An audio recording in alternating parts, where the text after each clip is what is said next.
ETF index mutual funds నేర్చుకుని stock మార్కెట్లో రాణించాలనుకుంటున్నారా? వెంటనే ఈ నెంబర్కి కాల్ చేయండి. రమ్మగారు పరమానంద శిష్యుల కథ మనం కొన్ని కథలు చెప్పుకున్నాము. అందులో భాగంగా ఈరోజు ఒక కథ చెప్తాం. చాలా రోజులైంది కదా.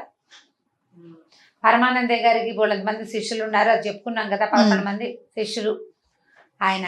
అయితే ఏంటట, పరమానందయ్య గారు ఏం చేసేవారు, ఈ పిల్లలకి ఏదైనా ఒక పని చెప్తే అందరూ చేయాలనుకునేవాళ్ళు.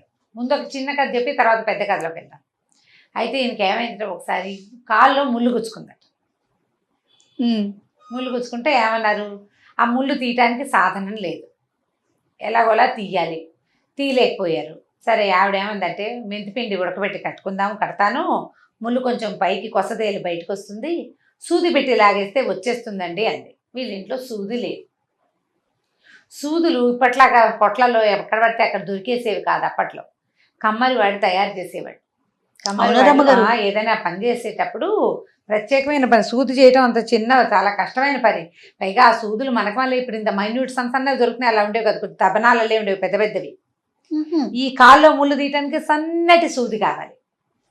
రైతులు ఈ కమ్మరి పని చేయించుకునేటప్పుడు, అంటే ఇనప పనులు అవి చేయించుకునేటప్పుడు కాసిన సూదులు కూడా పోసి పెట్టమని అడిగేవాళ్ళ.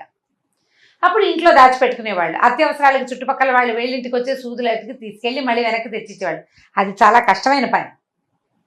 పెద్ద పని చేయించేటప్పుడు ఈ పని కూడా చేయించుకునేవాళ్ళు. సరే, ఈయన ఏమన్నాడు, ఒరే సూది కావాలరా, మన ఇంట్లో సూది లేదు, వెళ్ళి ఎక్కడైనా ఎవరింట్లో అయినా సూది ఉందేమో కనుక్కోమన్నాడు. కనుక్కోమంటే అవతల సందులో ఎగువ వీధిలో ఉన్న ఒక రైతు దగ్గర సూదులు ఉన్నాయి. వాళ్ళ ఇంటికి వెళ్ళి తెచ్చుకోండి అని ఎవరో చెప్పారు సలహా. వీళ్ళు ఏం చేశారు, పొలోమని 12 మంది పోయారు. 11 కాదులే, 12 మంది అయి ఉంటారు. అంతా వెళ్ళారు. సూది కోసం వచ్చామంటే మా గురుగారికి కాళ్ళు ముళ్ళు గుచ్చుకుంది అన్నారు. అనేసరికల్లా ఆయన అన్నాడు, ఏంటి ఇంతమంది వచ్చారు, పెద్ద సూది ఉండేది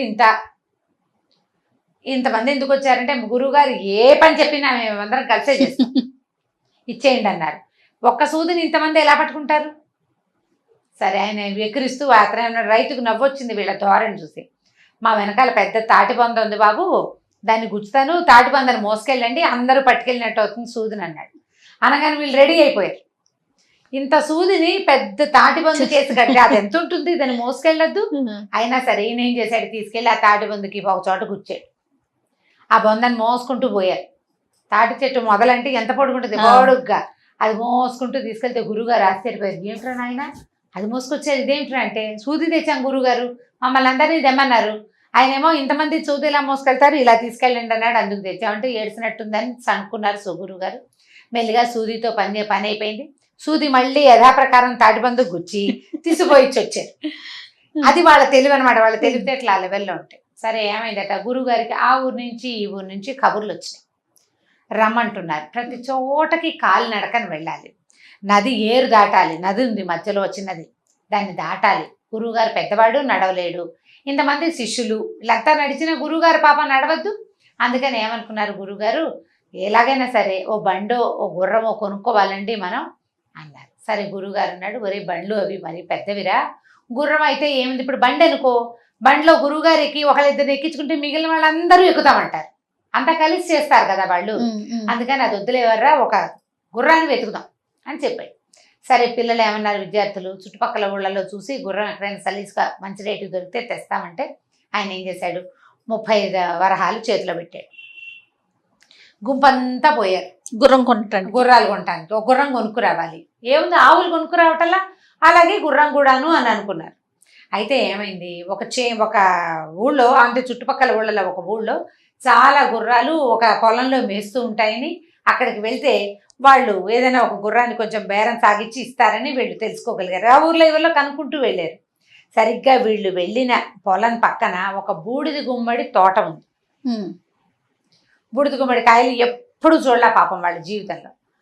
తోట నిండా అక్కడక్కడ గుమ్మడికాయలు కనపడుతున్నాయి. బూడిద గుమ్మడి పాదు కాయ బాగా పెరిగాక పాదు కొద్దిగా ఎండిపోతుంది, అంత గ్రీన్గా ఆకులుగా ఉంటుంది, పువ్వు పిందెలు అయిపోతాయి కదా, అంతంత గుమ్మడికాయ తెల్లగా. బూడిద గుమ్మడికాయలు ఎలా ఉంటాయి, పైన బూడిద పూసినట్టు ఉంటాయి. కనపడేసరికల్లా గుర్రాలు ఉన్నాయి పక్కనే, పొలంలో పక్కనే బూడిద గుమ్మడి తోట, ఈ పాదులు ఉన్న చేను కనపడేసరికల్లా అవి ఏమిటండి అని అడిగితే, ఆ చెయ్యను కాపలా ఉన్నవాడు పక్కపక్కనవి, ఆ గుర్రాలు గుడ్లు పెట్టాయి అని చెప్పాడు. చెప్పేసరికల్లా వీళ్ళు అనుకున్నారు గుర్రాలు గుడ్లు పెడతాయన్నమాట. ఎంత బాగున్నాయి, ఎంతంత గుడ్లురా, ఇంత గుడ్డులోంచి ఎంత పిల్ల వస్తుందో, ఇంత కోడి గుడ్లోంచి బుచ్చికిమని ఇంత పిల్ల వస్తుంది, చిన్న పక్షి గుడ్డులోంచి అంత పిల్ల వస్తుంది, ఇంత గుర్రపు గుడ్డులోంచి ఎంత గుర్రం వస్తుంది ఆలోచించుకుని ఏమనుకున్నారు, ఒక పెద్ద గుర్రాన్ని కొనే బదులు బోల్డ్ రేట్ అయిపోతుంది, ఒక గుడ్డు కొనుక్కెళ్తే సరిపోతుంది, బాగుంటుంది కదా అని ఆలోచించి ఆ తోట కాపలా ఉన్న పెద్ద ఆయన వెళ్ళిపోయాడు. ఒక కుర్రాడు ఉన్నాడు. ఆ కుర్రాన్ని బతిలాడారు, బాబాబు ఒక గుర్రపు గుడ్డు అమ్ముతావా, మేము కొనుక్కుంటామన్నారు. అనేసరికల్లా వీడికి నవ్వు వచ్చింది. డబ్బులు వస్తాయి కదా అని, అలాగేనండి, కానీ గుర్రం గుడ్డుని మీరు ఏం చేస్తారండి అయ్యవార్లు మీరంతా అని అన్నాడు. ఏముంది పొదుగుతాం అన్నారు. పొదుగుతారు, ఎలా పొదుగుతారండి అంటే, ఏముంది పక్షులు చేయటంలా మేము చూడలా, మా ఇంటి దగ్గర బోళ్ళు కాకుగుళ్ళు ఉన్నాయి, పిచ్చి గుళ్ళు ఉన్నాయి, పక్షి గుళ్ళు మాకు తెలుసు, కోళ్ళు కూడా నాకు తెలుసు. గుడ్డు ఉంటుందా, దాని మీద కోడి కూర్చుంటుంది, అట్లనే లేదా తల్లి పక్షి కూర్చుంటుంది. తల్లి పిచ్చిక వెళ్ళిపోయినప్పుడు తండ్రి పిచ్చిక కూర్చుంటుంది, ఎవరో ఒకటి కూర్చోవాలి అంతే. కాబట్టి మా ప్లాన్ ఏంటంటే ఇది తీసుకెళ్ళిపోతాం, ఒక మూల చీకట్లో పెడతాం, గొడ్డ సావిట్లో చేపగా ఒకటి కూర్చుంటాం, ఒకటి టర్న్ అయిపోయాక వాడు లేచి వెళ్ళిపోతే ఇంకోటి వచ్చి కూర్చుంటాడు. మొత్తానికి గుర్రపు గుడ్డు పొదగాలి అంతే. ఇప్పుడు చిన్న గుడ్డు అయితే పక్షులు పొదిగేస్తాయి, పెద్ద గుడ్డు కదా గుర్రాన్ని ఎక్కడి నుంచి తెస్తాం, తల్లి గుర్రాన్ని తేలేం కదా. కాబట్టి మేమే పొదుగుతాం అంటే వాడికి పట్ట చెక్కలయ్యేలాగా నవ్వొచ్చింది. ఏమనుకున్నాడు, సరే అందరికీ 30 రూపాయలండి, మీకైతే 20కే ఇస్తానన్నాడు. 20 వరహాలు ఇచ్చి పావలా కూడా చేయని బూడిది గుమ్మడికాయను ఒకదాన్ని మంచి సైజు బాగా బూడిది పట్టి చక్కగా ఉన్న ఒక గుడ్డును ఒకదాన్ని కొనుక్కున్నారు. డబ్బులు వాడికి ఇచ్చేశారు 20, ఇంకా 10 మిగిలింది. చూసారా, గురువుగారు 30 ఇచ్చారు గుర్రానికి, 20లో తెచ్చేసాం తెలివిగా. 4 రోజులు పొదిగితే చక్కగా మన పిల్ల పైగా వాళ్ళ అమ్మ కావాలని అయ్య కావాలని ఎందుకు అడుగుతుంది, మనం పొదిగాం కాబట్టి మనమే అమ్మ నాన్న దానికి చక్కను హాయిగా అని అనుకుని పట్టుకుపోయారు. ఈ పట్టుకెళ్తుంటే ఏమైంది, మొయ్యాలి కదా, సరే ఒకడు మోసుకెళ్తుంటే అందరినీ తీసుకురమ్మన్నారు గురువు గారు కాబట్టి తలా ఒక చెయ్యి వేస్తున్నారు దాని మీద. మళ్ళీ మొదట మోసిన వాడికి బరువుగా ఉంటే రెండో వాడి చేతిలోకి మారుస్తున్నారు, మధ్యలో చేతులు అందిస్తున్నారు దానికి వెచ్చగా ఉండటం కోసం. ఒకటి గురువుగారు కలిసి తీసుకురమ్మన్నారు కాబట్టి కలిసి తేవడం కోసం. ఈ సందట్లో ఈ చేతులు మారే వ్యవహారంలో వాళ్ళల్లో ఒకడు కాస్త ఏమైంది, ఒక కారు ఏదో దానికి కాలికి తట్టుకుని ముందుకు పడి ఈ కాయ కాస్త భళ్ళుమని పడింది. ఇప్పుడు వీడి ఇక్కడ నుంచున్నాడు, వీడు ముందుకు పడ్డాడు అంటే వీడు ముందుకు పడ్డాడా, కాయ దూరం గుండ్రగా బరువు కదా, రాయి విసిరినట్టు దూరంగా వెళ్ళి పడింది. సరిగ్గా అది పడిన పొద పక్క నుంచి ఒక కుందేలు కూర్చునింది అక్కడ. ఇది కాయ పగలంగానే అది హదాట్న ఢామని శబ్దం అయ్యేసరికి అలా కుందేలు పిల్ల బెదిరి ఒక్క ఎగిరి పరిగెత్తింది. వీళ్ళేమనుకున్నారు, గుడ్డు పగిలి పిల్ల ఎగురుతోంది అనుకున్నారు. పరిగెత్తారు, ఒరే గుర్రపిల్ల పారిపోతుందిరా, దొంగ ముక్క మోసం చేసేసింది, 20 రూపాయలు ఇచ్చి కొన్నావు, దాన్ని పట్టుకోండిరా అన్నారు. మొత్తం గుంపంతా పరిగెత్తారు దాని వెనకాల. ఇక అటు పరిగెత్తారు ఇటు పరిగెత్తారు, ఏమైనా సరే అది కాస్త దొరకలేదు. ఇంతలో ఏమైంది, ఈ పొదల వెంట పొట్ల వెంట చెట్ల వెంట వెతికేసుకుంటున్నారు. ఆ దారిని పోతున్న ఒక ధనికుడ భూస్వామి ఒకడు కనపడ్డాడు. అయ్యవార్లు ఏంటండి అడవులు బడిటా చేస్తున్నారు అంటే, గుర్రపు గుడ్డు పగిలిపోయిందండి, పెళ్ళి ఎగిరిపోయింది, దానికోసం వెతుకుతున్నారు. ఆయనకు అర్థం కాల, గుర్రానికి గుడ్డు ఏమిటి, అది పగలటం ఏమిటి, అందులోంచి పిల్ల ఏమిటి, అది ఎగిరిపోవటం ఏమిటి. దూకేసిందండి, మేము చూసాం, తెల్లగా ఎంతుంది చెవులు అదిను. వీళ్ళు చూసింది కుందేల్ని, అది కుందేలని తెలీదు, ఆ గుడ్డులో నుంచి వచ్చిన గుర్రపిల్లగా వాళ్ళు భావిస్తున్నారు. సరే అక్కడి నుంచి ఆయన బాగా సాకల్యంగా విషయం కనుక్కున్నాడు, ఏం జరిగింది ఏం చేశారని. అప్పుడు వీళ్ళు బూడిద గుమ్మడికాయని నమ్మి మోసపోయారని అనుకుని, అయ్యో పాపం మీకు ఎంత కష్టం వచ్చిందండి, ఇక్కడే మా ఇల్లు పొలాలు దాటాక రండి అన్నాడు. రండి అంటే ఆయన ఒక గుర్రం మీద వస్తున్నాడు.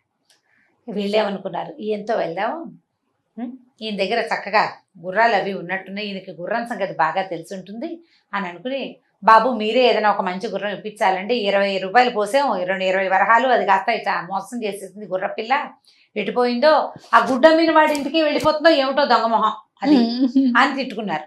ఆయన అన్నాడు, సరే బాబు పొద్దున్నుంచి పొలాన్ని వెంబడి పడి తిరుగుతున్నారు రండి అన్నాడు. వీళ్ళు ఏమనుకున్నారంటే గుర్రాంతోటే గురువు గారిని చూద్దాం అనుకున్నారు. పొద్దున్న బయలుదేరాం, సాయంత్రాన్ని పని అయిపోతుంది అనుకున్నాం, అదేమో అవలేదు, చీకటి పడిపోతుంది. ఈయన రమ్మంటున్నాడు కదా అని వాళ్ళు ఇంటికి పోయేసరికల్లా సరే ఆ రాత్రికి అక్కడ అన్నాలు తిని గుర్రం కొనుక్కునే వెళ్తామండి, వృధాగా 20 రూపాయలు వేస్ట్ చేసుకున్నాము, 10 రూపాయలు ఉంది మా దగ్గర, ఇంకొక గుర్రాన్ని చూసి పెట్టండి బాబు అని అడిగితే ఆయన జాలిపడి అన్నాడు, నా దగ్గర ఒక ముసలి గుర్రం ఉంది, కుంటిది గుడ్డిది, దానికి కన్ను కనపడదు, ఓ కాలు విరిగింది, పెద్దదైపోయింది, కానీ ఒక్క మనిషిని మోస్తుంది. మీ గురువుగారికి పెద్ద ప్రయాణాలు గాలప్పులు లేవు కదా, గాలపింగ్ లేదు, అదే పరిగెత్తక్కర్లా, గుర్రం నడిస్తే చాలు, ఆయనకి సారీ చేయటం రాదు కదా, కాబట్టి నా దగ్గర ఉన్న గుర్రం పట్టుకెళ్ళండి అంటే, బాబు మరి మా దగ్గర 10 రూపాయలే ఉన్నాయండి అన్నారు. అసలు డబ్బులు వద్దు నాయన, బ్రాహ్మలు మీరు వచ్చి మా ఇంట్లో అన్నం తిన్నారు, ఈ పూట ఉన్నారు, ఇచ్చేస్తా అని చెప్పేసి ఏం చేశాడు, ఆ గుర్రాన్ని వాళ్ళకి ఇచ్చేశాడు. ఆ గుర్రాన్ని ఎలాగోలా తోలుకుంటూ ఇంటికి తీసుకుపోయారు. ఒట్టిగా తోలటమే కాబట్టి అది వచ్చేసింది. అక్కడి నుంచి గురుగారి దగ్గరికి వెళ్ళి వ్యవహారం అంతా చెప్పారు. గురుగారు ఇలాగైందండి, ఇదండి అని చెప్పారు. చెప్పేసరికి బాగానే ఉంది. గురుగారు ఏమన్నాడు, పోనీలేండరా 20 రూపాయలు ఖర్చు పెడితే పెట్టారు, ఎంతకా గుర్రాన్ని తెచ్చారని సరేననుకున్నారు. గుర్రానికి ఏదో మేపారు, అవి ఇవి పెట్టారు. మర్నాడు ఏదో ఊరు వెళ్దాం అనుకున్నారు. చక్కగా ఒక గీను కళ్ళెము పట్టించి గురువు గారిని గుర్రం ఎక్కించారు. ఆ గుర్రము చాన్నాళ్లుగా మనుషులు ఎక్కడ మానేశారు దాని మీద. గురువుగారు స్థూలకాయుడు, పైగా వీళ్ళు 12 మంది మనుషులకి బెదిరిపోతుంది అది. దానికి అలవాటు తప్పిపోయింది. ఇంత బరువు, పైగా వీళ్ళు హే హే అంటారు, నడిపిస్తారు. ఒకడేమో గడ్డి పరకలు పుచ్చుకుని దాని పక్కన నడుస్తాడు తినడానికి, ఇంకోడేమో పక్క నుంచి మాలిష్ చేస్తాడు. ఆయన చెప్పాడు గుర్రానికి ఏం పెట్టాలి, ఎలా మాలిష్ చేయాలి అవన్నీ చెప్పాడు అనమాట. అవి ఎప్పుడు చేయాలి, పొద్దున పూట తిండి పెట్టాలి, మధ్యాహ్నం మాలిష్ చేయాలి, సాయంకాలం ఏదైనా గుగ్గిళ్ళు పెట్టాలి. ఎంతసేపు మాలిష్ చేసేవాడు మాలిష్ చేస్తూ ఉంటాడు, గడ్డి పుచ్చుకొని తిరుగుతుంటాడు దాని వెనకాల పడి. అక్కడి నుంచి తోక అది నడవట్లేదు అనుకోండి, తోక నలపాలండి అని చెప్పాడు అనమాట. తోకను గట్టిగా నలిపితే నడవాలని తెలుస్తుంది అన్నాడు. ఇప్పుడు గురువుగారు ఎక్కిన దగ్గర అది నుంచునే ఉంది, దాని తోక ఒకటి నలుపుతూనే ఉంటాడు, అదే పని వాడికి. ఒకటి రుద్దుతాడు, ఒకటి గడ్డి పుచ్చుకుని నడుస్తాడు. ఎలాగోలా నడిస్తే అది 2 అడుగులు ముందుకేస్తుంది, 3వ అడుగు వెనక్కేస్తుంది, గుండ్రంగా ఒకచోటే తిరుగుతుంది.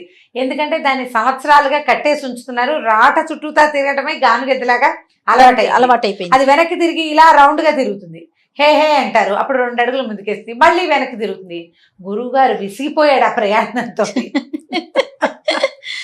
ఏం చేసినా అది ముందుకు నడవటల్లా, ఏమీ లాభం లేదు. అక్కడి నుంచి ఏరు దాకా ఎట్లాగొట్లా ఇలాగే ముందు వెనక, ముందుకు 2 అడుగులు వెనక్కి 3 అడుగులు చొప్పున వేసుకుంటూ ఏరు దాకా చేరారు. అంతకుముందు గురువుగారిని ఎత్తుకుని తీసుకెళ్లేవాళ్ళు వాళ్ళు, ఆయనకి తడిస్తే ఇబ్బంది అని. ఇప్పుడు గుర్రం ఉంది కదా, హే హే అన్నారు. ఆ నీళ్లలో అడుగు పెట్టగానే ఆ గుర్రం తప్పటడుగులేసి ఢామని పడింది. గురుగారు ఓ పక్కకి, గుర్రం ఇంకో పక్కకి. లబో దిబోమన్నాడు. వద్దర్రా అంటే వినకుండా గుర్రం తెచ్చారు.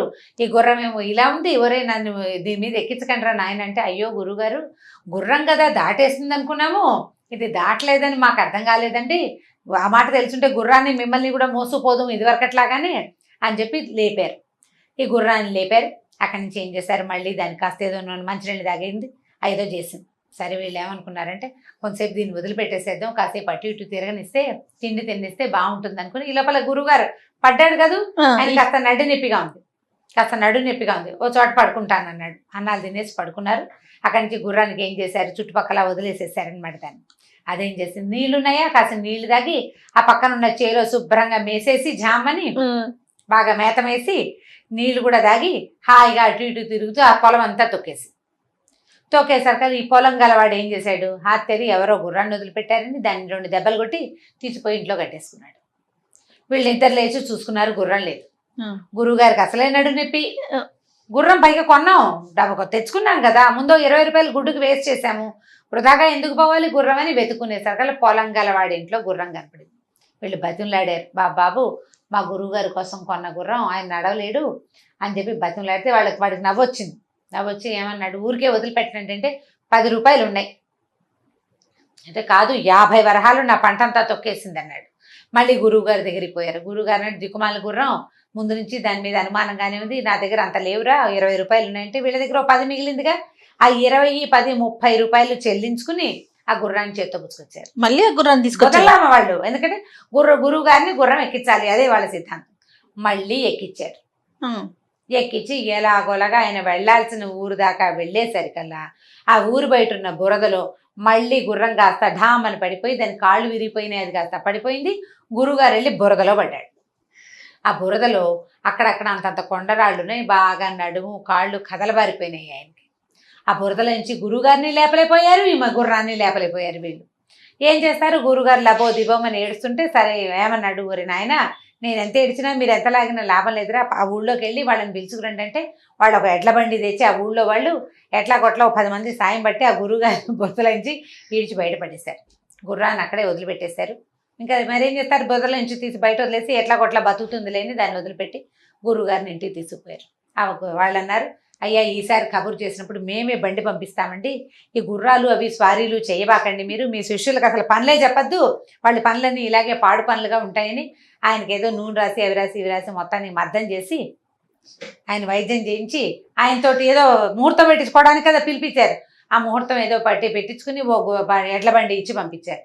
ఈ ఎడ్లు మనమేనా అని సంతోషపడ్డారు వీళ్ళు. ఆ ఎడ్లకు కూడా తిండి పెట్టి చంపేస్తారని వద్దురా నాయన మనకి ఎడ్ల బండి వద్దు, దించి వెళ్ళిపోతుంది, మళ్ళీ అవసరమైనప్పుడు బండి పంపించమని మాట్లాడుకుందాన్రా అని చెప్పేసి గురువుగారు ఏం చేశాడు, ఈ 12 మంది శిష్య పరమాణువుల్ని వెంబడ పెట్టుకుని ఇంటికి వెళ్ళిపోయాడు. కథకంచి మనం ఇంటికి.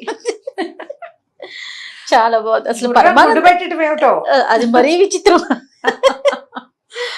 కానీ ఇవి నిజంగా జరిగిన సంఘటనలేనంటారు రామగారు, లేకపోతే మనకి అయ్యిందంటారు జయ, ఎప్పుడో ఏదో శాపవశాత్తు వాళ్ళు పుట్టారని అదని చెప్తారు. కథలు సరదాగా వినడానికే కదా. అంతే. మూవీ కూడా ఒకటి ఉండాలి కదండి, రామారావు గారి పరమానంద శిష్యుల కథ. బాగుంటుంది సినిమా. నేను కొంచెం సేపు చూసానండి, అప్పటికి వీళ్ళంతా రాలేదు శిష్యులు. మొత్తం సినిమా మీ అమ్మాయికి కూడా చూపించు, ఎవరెవరు పరమానంద శిష్యుల కథ చూడలేదు వాళ్ళందరూ లాక్డౌన్ లో చక్కగా పిల్లలకి చూపించండి. ఎన్టీ రామారావు గారు మహా చక్కగా ఉంటారు, కేఆర్ విజయ, ఎన్టీ రామారావు గారు, ఇంకా అంటే నాగయ్య గారేమో గురువు. నాగయ్య గారి శిష్యుల వీళ్ళంతా, నాగయ్య గారి శిష్యులు వీళ్ళంతా. సినిమా బాగుంటుంది.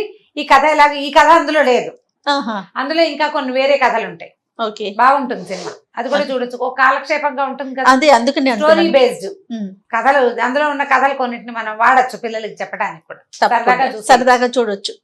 రైట్ రామ్ గారు.